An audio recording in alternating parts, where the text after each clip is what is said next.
Yo, what's up? This is Splendid Radio on Pharcyde TV. My co-host Jeremy Scipio had to hit that stage tonight, but we have a very special guest, Mr. Cal Hamilton. What's happening with you, man? Hey, what's up, Pharcyde? How you feeling, man? Oh man, shit, blessed to be doing. There it is. Yes, sir. So we gonna get into to build up to who you are, but Okay. I want to start with a couple of questions to kind of like jump it off. So basically, the podcast, we talk about hip hop, we talk about comedy, mix it up a little bit, so a couple current things. Mm-hmm. But when was the first time you heard hip hop, and what was the song? First time I heard hip hop was Icy Kamosi, Hot Stepper, and Snow. I mean, like hip hop that I remember. Like those songs was, I remember being a kid and riding around my mom, and those songs would come on, and those songs was this. I ain't talking about like when my mom listened to like Bell Biv DeVoe. I'm talking about what I knew from my heart was Snow and Former, and Icy Kamosi, Hot Stepper. That's so crazy that you say that, man. You look older than you are, man. Like, man, you got me seeming like, ooh. when Icy Kamosi and Snow, when that whole time period, maybe early 90s or late 80s, early 90s, like right around. Yep. I mean, man, LA was cracking, man. It was like I bet. I was fortunate enough to have a couple partners that had found their fame in the music industry. And when you say those songs, I think about like Melrose and the clubs that were cracking at the time. Like it was like it was because you didn't have social media at the time, the distance between like actors and top level musicians and all that stuff, because there was no social media, dude, you could be at the club and see anybody, man. Yeah. When I say anybody, I mean you could be at a club, Janet Jackson rolled through with her crew. You know what I'm saying? I had a homeboy who this was like the later 90s, but shoot, man, he was at an after hour and Pink showed up, no shoes, walk. Anything goes back then. And I'm talking about off of Pico over there by where Roscoe. Where Roscoe's was. That was a beautiful time. But nah. So with that being said, where are you from? The land of the nasty natty, 513 Cincinnati, all day. Bengals Nation, we in the building. Born and raised, been in LA about 2016. Yeah. My hometown still 513 all day. Never will change. Man. So the funny thing about that, when I was doing some of my research on you, I went online and there's two things that I saw. Some stuff that had to do with a branch of the military that was lightly sprinkled in. You look like you might be a very proud dad. You know what I'm saying? Some stuff very sprinkled in. And the other thing, which it's kind of difficult for me to connect because see, when it comes to football, I grew up like I was born in 71. You know what I'm saying? I'm old or whatever. The Rams were the team, and that was like LA's team. But what happened is the Rams boned out on us. Yeah. And when they boned out, I got separation anxiety. Didn't know what it was at the time, but I was like, man, it just took my heart away as far as my attraction to football and all that, because as a kid, not that every kid wanted to play football, but it was different how you were involved in sports. You know what I'm saying? And the connection that you had to your home team. You know what I'm saying? So like everything was about the Rams. So when they boned out, I was like, man, I'm off all sports. You know what I'm saying? Pretty much, like as far as watching, I was like, man, they left us. You know what I'm saying? So then we got the Raiders. I was the Raiders. They bonked out on us. Second heartbreak. So now I just like, man, whatever.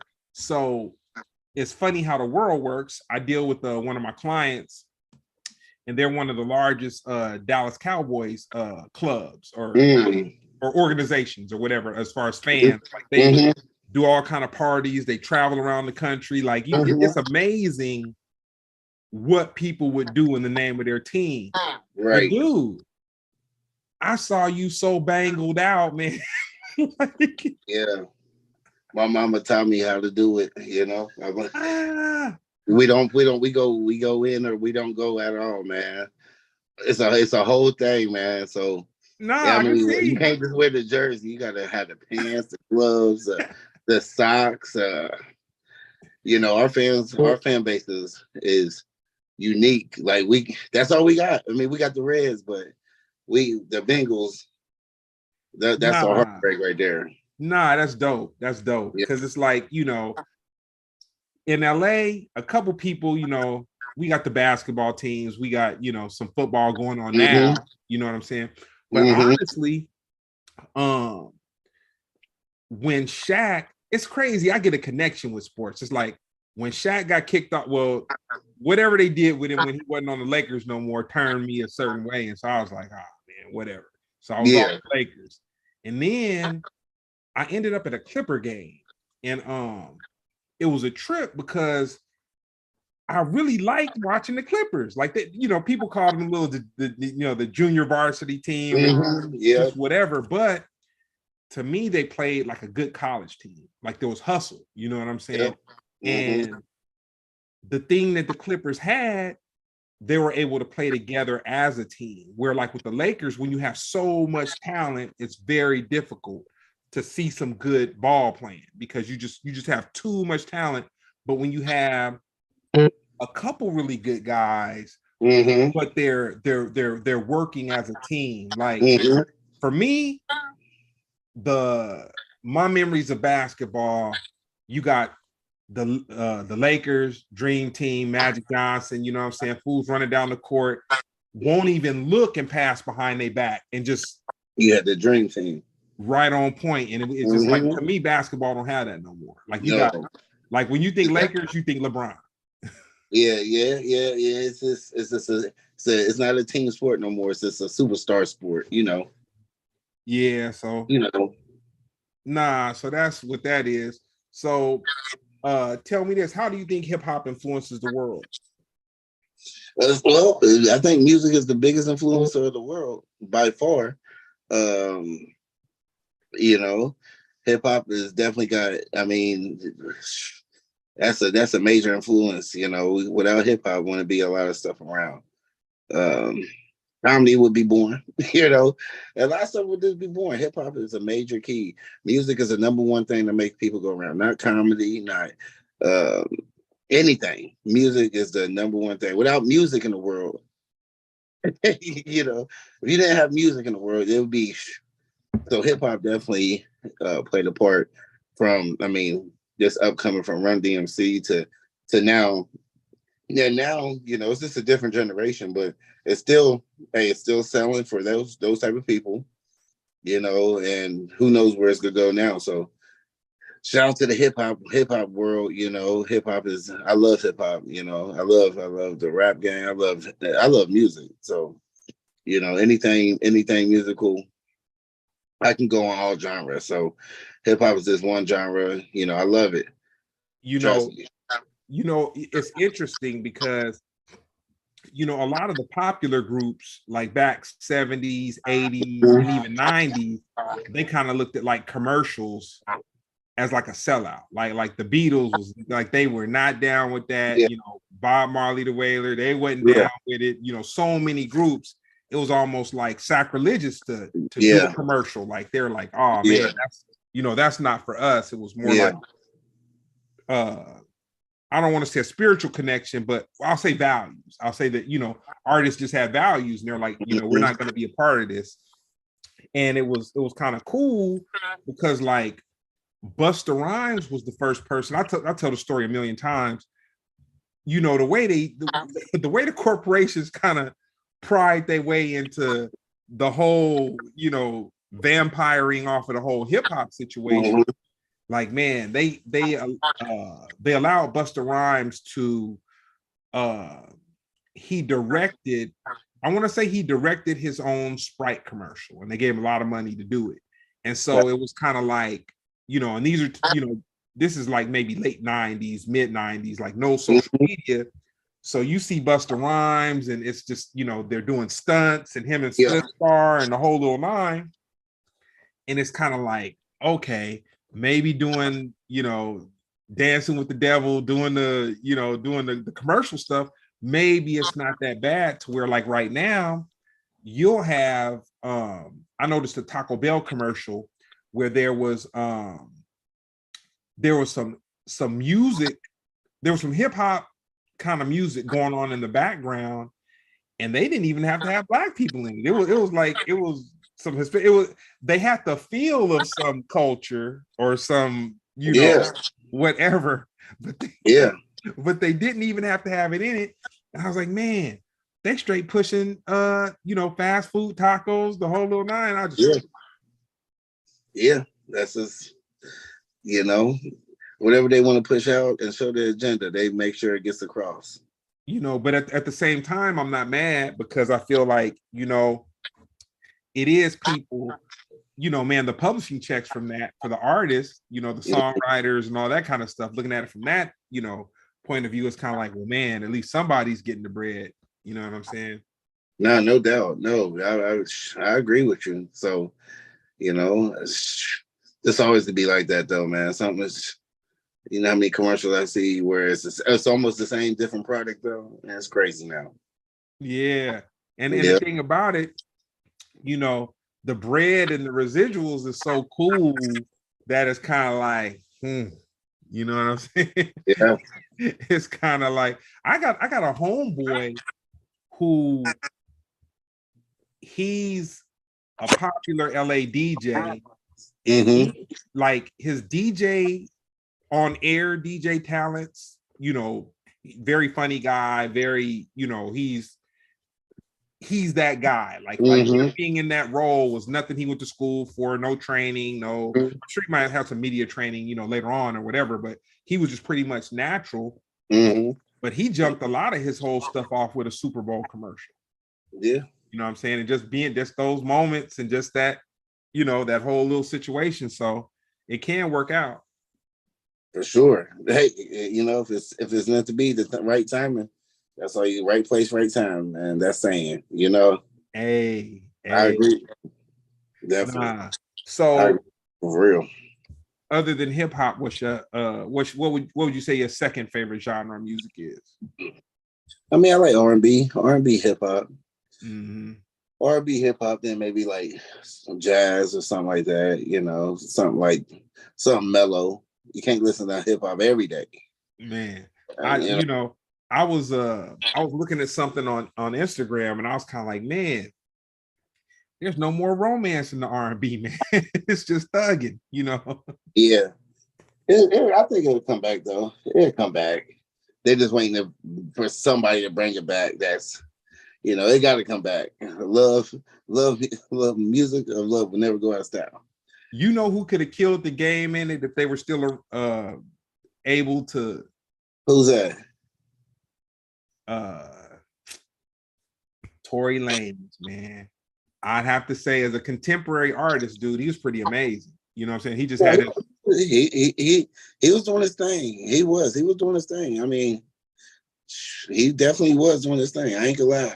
But yeah, that was a crazy situation. But I still like his music. So yeah, me, I don't, I'm not into a whole bunch of contemporary artists, but I can spot when somebody has that it thing. Oh yeah. No, he definitely had, yeah. I mean, he was there. I mean, he was already there, so now he's gone, so hey, you gotta make good decisions out here in the game. One decision can cost you your whole career, and you don't even think about it. But man, even if you don't have a career, I think about even if you don't have a career. I think about it, and I'm like, man, do I want to go to the bar and have a couple of drinks, or Nah, you need to be focused, man. Right now, you need to be focused. You gotta tap in with that. You got to tap in. Yeah. Usually, if it don't align with your craft or your career, you just, it's not it's gonna be there anyway. Yeah. But I mean, when it's aligned with your craft or career, like when you go out, I still go out to shows and still learn and network, and that's all a part of the game. You can't sit in. People want you to touch bases with them and see them, and then you be in situations you be like, oh man, I'm glad I did go out. You know what? Yeah, for me, Jeremy was kind of like my gateway into comedy. You know what I'm saying? And it was so crazy because like his homeboy that he went to a music school, or I won't say a music school. It was a school of the arts. It was a school of arts. Yeah, I know what school he went to. Yeah, so Ron, Ron Avant? No. Okay, he plays in the Free Nationals, and so anyway, he used to play keyboard with a band that I used to work with. Okay. And so Jeremy had gave Ron a ride over to the place that I work at. I think Ron he's either playing on some music or he was getting it ready for a show, and he was going over some stuff with my business partners. It was something like that. So Jeremy came into the warehouse while they were in the studio part talking about the whatever musical they were talking about. And Jeremy, I was like, well, what do you, I don't know why I said this, but I was like, well, what do you do? And he's like, oh, I'm a comedian. And it's crazy. When he told me he was a comedian, I knew he was funny, man. I knew. I hadn't heard a joke. Even when I had him, when I asked him to come in and I kind of switched up the dynamics of the podcast a little bit, hadn't heard a joke. And so one night he was just like, man, you should come down and just check me out, man. And I was kind of like, I was traumatized because I went to go and watch a comedian who was one of my favorite comedians, but he was more or less one of my favorite comedians because I would watch him in movies, you know what I'm saying?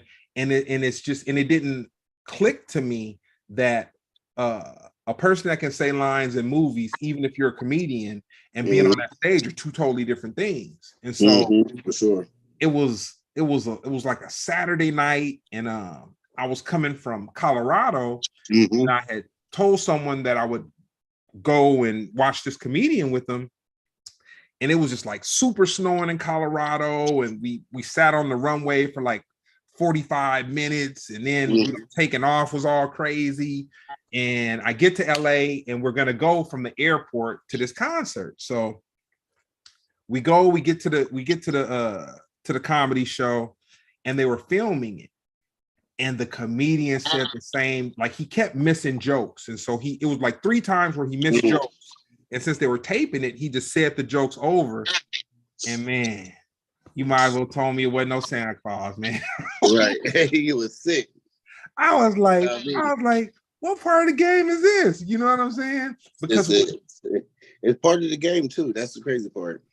Because when you watch when you watch comedy that's produced, you don't see any of that. It's just like hit after hit after hit, the audience interaction, hit after hit after hit, which, I'm a hop back on course, but that's why I give Chris Rock a lot of props on him doing that live show he did, because he only messed up one time.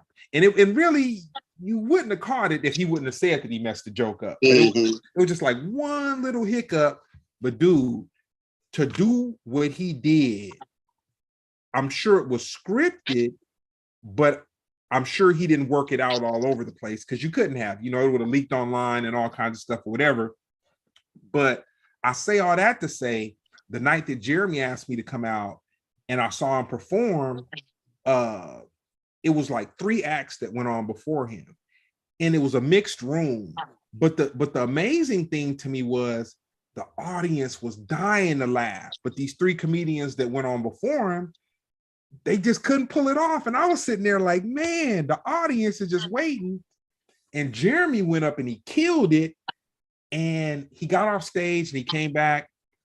And I was getting my obligatory wings and a brew. You know what I'm saying? He had hooked me up with a little something. And he's like, yeah, man, you know, I wish you would have saw me on another night. And I was like, nah, dude, you killed it. You know, the audience was cool, and you know, they liked you and whatever. And he's like, nah, man, but I could have been better. And I was like, okay. My view of comedy before I had that experience was that, okay, comedy is a bunch of highly produced takes on a special, and it's, you know, someone that can be in a movie and say some slick one-liners or you know, hookity hookity or boogity boo, you know, whatever, and that's comedy.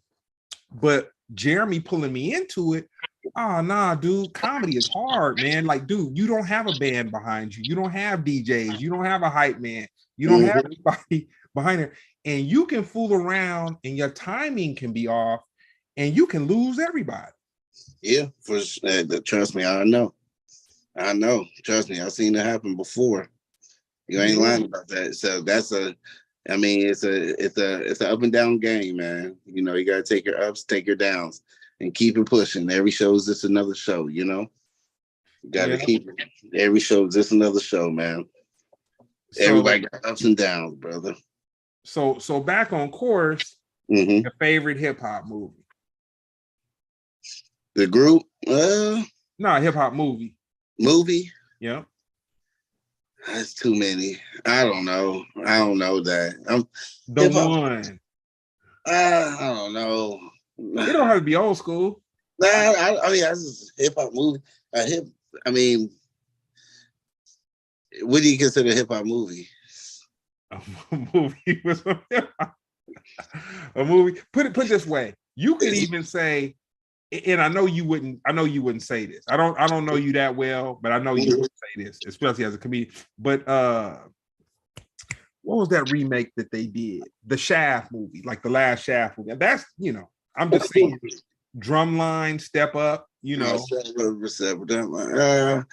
I just started. I mean, my movies always would go Belly. That's the hip hop. I mean, that is hip hop. That is so that not too many. I mean, Drumline was cool. I tell you what, I'll take Belly. I'll rock with that. Yeah, because that's just because if I say like Notorious Big, like that's hip hop, but that's just, I mean, it's more of a biography. Yeah. If I say Tupac, like it's a Belly had hip hop with the soundtracks in it, with the artists of hip hop acting in it. I mean, from AZ, the Method Man, the DMX. I mean, how do you go past that? To someone in my age range, Belly was a music video. That's what it dialogue. Yeah, dialogue. It was a good ass music video, dude. That we paid for and we still love. And dude, DMX, man, you know, in one way I want to say, like, man, people just didn't understand how dope of an actor he was. But dude, he had all those movie deals. Yeah, people did. He had so many. He was Seagal. Yeah, he was multi-talented, man. Trust me when I tell you, he was multi-talented. And a good dude. I remember when the House of Blues was on Sunset.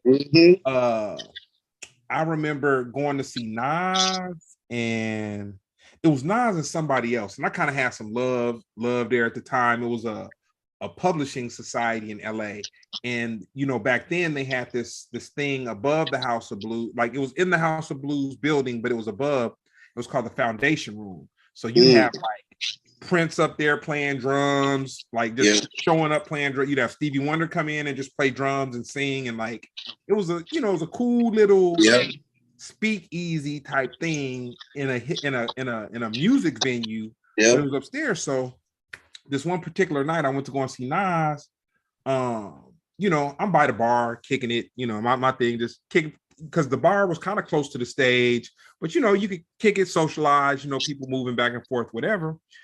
So I see this thing moving to it was like a hurdle, like a meatball of people kind of like moving through the crowd. Mm-hmm.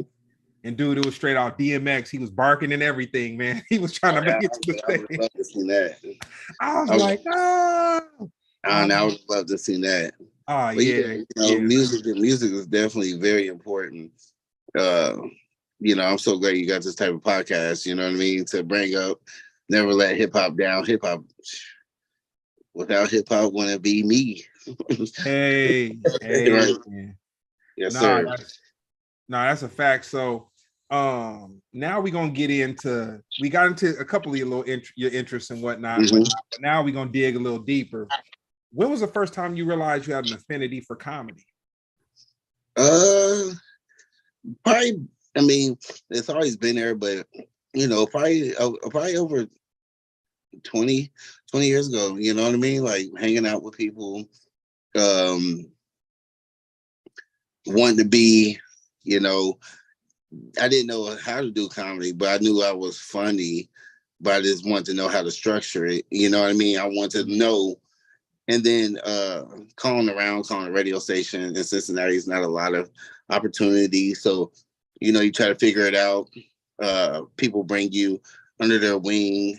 And I was like basically the baby of everybody out there who've been doing it in that circle. And I didn't know what to do. And people, and,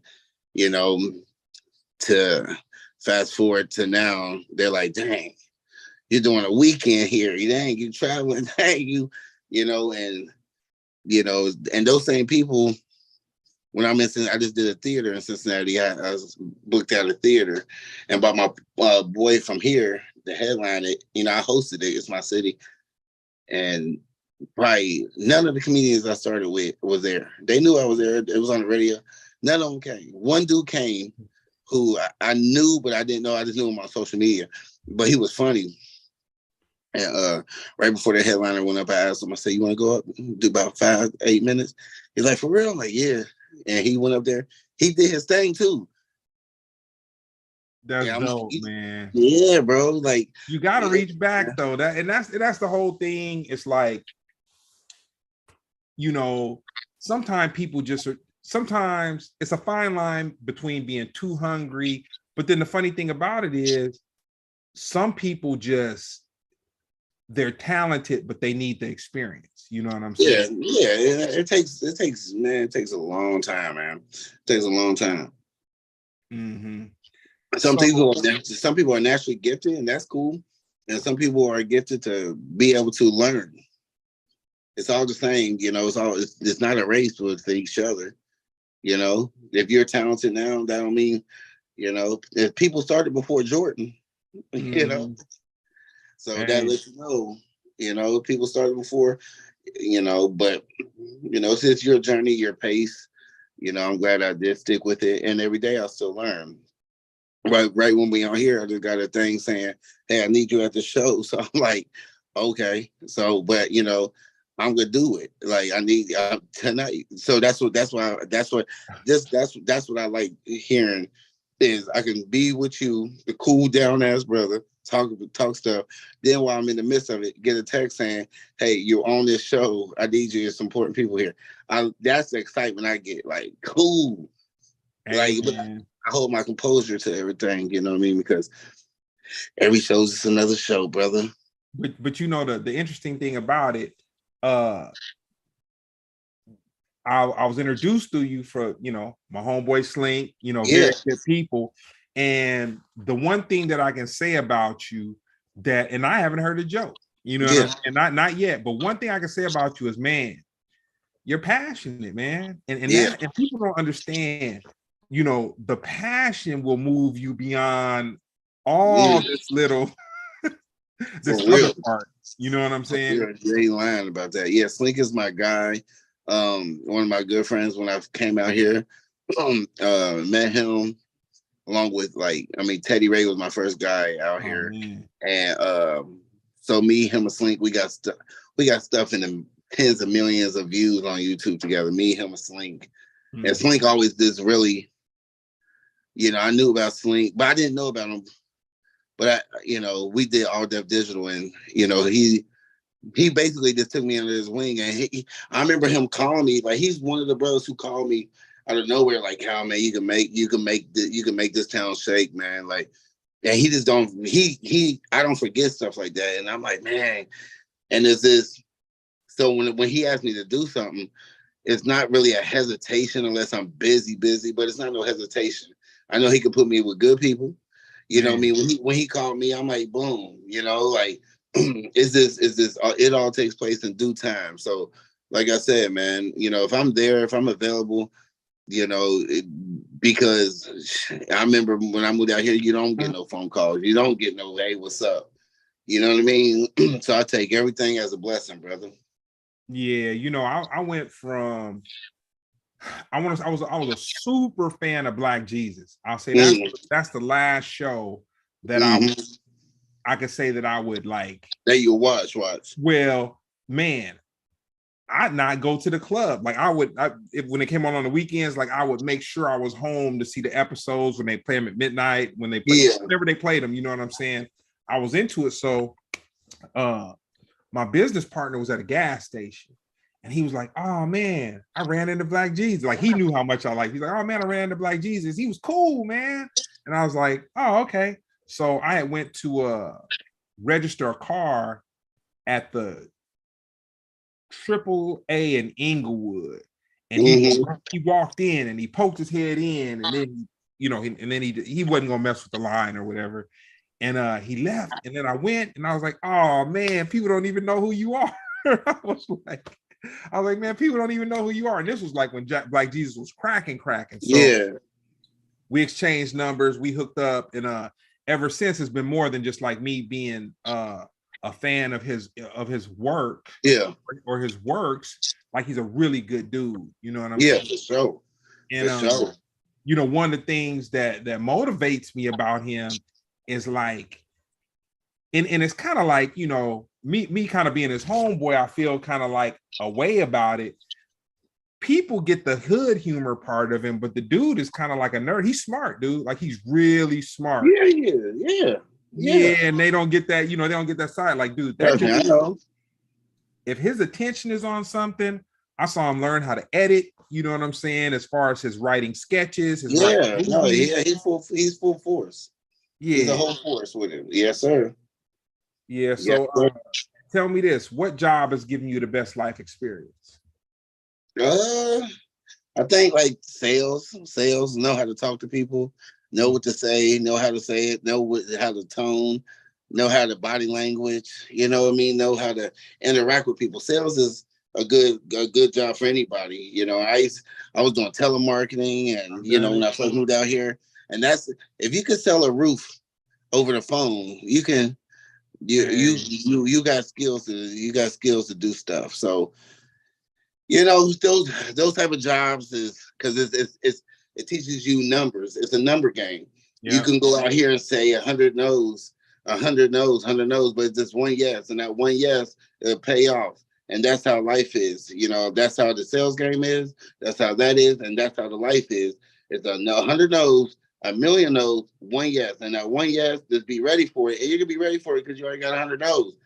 That one yes, you can sell them. Once you sell them, then it's up to it's whatever. Maybe they might go on, maybe they might not. Maybe you have to start all over. But eventually, somebody's gonna latch on. Somebody's gonna pick it up, and then you could go full force. And you already can be ready. Experience. Man, yeah, man. I'm a salesman to the heart, man. Started out with hamsters, went to breeding blue bunnies. You already know. You already know. Got turned out. You already know. Hey, my agent. Hey, when do you usually show this? I have, man, my agent says actually, hey, I don't even want to cut this off. Just so good. I'm reading this. Hold on. I'm going for this role, and it's a couple of writers up there that he wants me to knock this show out. Nah, don't even trip, man. I'm so nervous. I'm so like my mind, but I'm not nervous. That's why I'm just sipping water. I can't even sip beer because I'm like, but then he texted. Yeah, got to be on point. Listen, proper preparation prevents piss poor performance, my boy. So I'm just like, it's a blessing to even talk to you.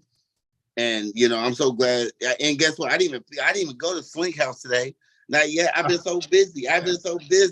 But I checked that out. And what I mean? It's just, man, it's a nonstop grind, man. I knew you, once Slink hit me up and told me about you, and I already knew who you was through Jeremy. That's my brother from Cincinnati. And you're a good dude. I need you to keep this thing rocking. Nah, we gonna get it popping. I'll tell you what, man. I'm gonna let you go and do these things you need to do. I have to. As man though. But if you're available, I send you the Addy and then come pull up. Yeah, I'm probably not gonna pull up, man. I'm gonna keep my God. No. I'm gonna come, but I'm gonna hit you up. But no, we're gonna have a part 2, man, because we didn't let's do a part 2. Yeah, I would love that, bro. And we love that. And the part 2 is gonna be a celebration of what you about to make crack tonight. I would love that. Then we're gonna talk about the commercials and your whole ins and outs and dig deep. So let's do that, please. I appreciate you. Thank you for tapping in with me. Splendid.